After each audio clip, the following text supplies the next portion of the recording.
ত্রয়োদশ জাতীয় সংসদ নির্বাচনের দিনই অনুষ্ঠিত গণভোটে জুলাই সনদ বাস্তবায়নের পক্ষে স্পষ্ট জনসমর্থন মিলেছে।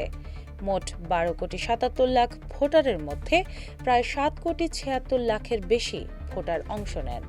প্রদত্ত ভোটের মধ্যে 60% বেশি হাঁ পড়ায় সংবিধান সংস্কারের প্রস্তাবগুলো বাস্তবায়নের আইনি ভিত্তি নিশ্চিত হয়েছে। নির্বাচন কমিশনের তথ্য অনুযায়ী হাঁ ভোট পড়েছে 4 কোটির বেশি আর না ভোট 2 কোটির কিছু বেশি। এর ফলে জুলাই জাতীয় সনদ কার্যকর করার তৃতীয় ধাপ শুরু হচ্ছে। আগে রাষ্ট্রপতির আদেশ জারি এবং এরপর গণভোট, এই 2 স্তর পেরিয়ে এখন সংসদীয় বাস্তবায়নের পালা। নতুন ব্যবস্থায় নবনির্বাচিত সংসদ সদস্যরাই সংবিধান সংস্কার পরিষদের দায়িত্ব পালন করবেন।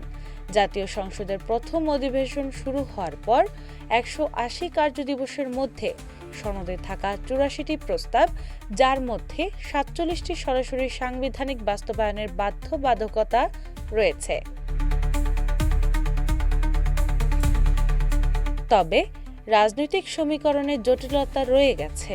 নির্বাচনে একক সংখ্যাগরিষ্ঠতা অর্জন করেছে বাংলাদেশ জাতীয়তাবাদী দল বিএনপি। দলটি আগেই কয়েকটি প্রস্তাবে নোট অফ ডিসেন্ট দিয়েছিল। ফলে যেসব বিষয়ে তাদের আপত্তি রয়েছে সেগুলোর চূড়ান্ত রূপ কী হবে তা এখনও অনিশ্চিত। সবচেয়ে বেশি বিতর্ক তৈরি হয়েছে দ্বিকক্ষ বিশিষ্ট সংসদের উচ্চকক্ষ গঠন নিয়ে।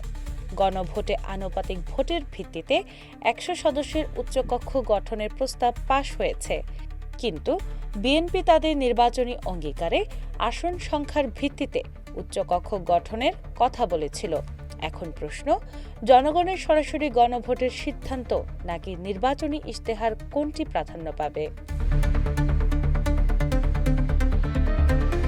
জুলাই সনদে প্রধানমন্ত্রীর ক্ষমতা ভারসাম্য আনা, রাষ্ট্রপতির ক্ষমতা আংশিক বৃদ্ধি, সাংবিধানিক নিয়োগে বহুপক্ষীয় কমিটি, একজন ব্যক্তির সর্বোচ্চ 10 বছর প্রধানমন্ত্রী থাকা, এইসব গুরুত্বপূর্ণ পরিবর্তনের প্রস্তাব রয়েছে।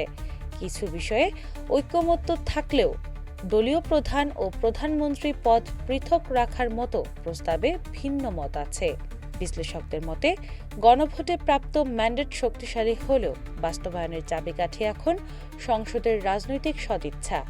আগামী 180 দিনেই স্পষ্ট হবে জুলাই সনদ কেবল কাগজে দলিল নাকি সত্যিকারের সাংবিধানিক রূপান্তরের সূচনা। লীনা ইসলাম, বাংলা বাজার পত্রিকা।